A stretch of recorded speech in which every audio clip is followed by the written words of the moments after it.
પંચમહાલમાં લગ્ન નોંધણી કૌભાંડ બાદ કાર્યવાહી થઈ છે। જિલ્લા વિકાસ અધિકારીએ તલાટીઓની બદલી કરી નાખી। એક સાથે 29 તલાટીઓની આંતરિક બદલી કરી છે।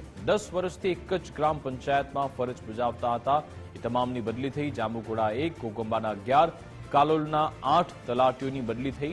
હાલોલના 4, ગોધરાના 3, મોરવા હડફના 2 તલાટીઓની બદલી કરવામાં આવી છે।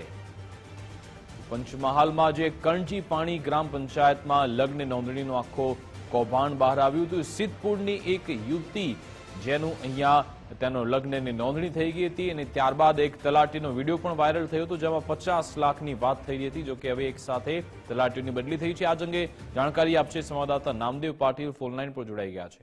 જી પંચમહાલ જિલ્લાના જાંબુઘોડાના કંજીપાની ગ્રામ પંચાયતના તલાટી દ્વારા કરાયેલ નોંધણી કૌભાંડને લઈ જે જિલ્લા વહીવટીતંત્ર છે જે એક્શનમાં આવ્યો છે અને પંચમહાલમાં લગ્ન નોંધણીનો મુદ્દો ચર્ચાસ્પદ બન્યા બાદ જિલ્લા વિકાસ અધિકારી એક્શન મોડમાં આવ્યા છે। તેમાં જિલ્લામાં કુલ 29 તલાટીઓની આંતરિક બદલી કરવામાં આવી છે, જેમાં 10 વર્ષથી એક જ ગ્રામ પંચાયતમાં ફરજ બજાવતા તલાટીઓની એમાં બદલી કરવામાં સમાવેશ આવ્યો છે।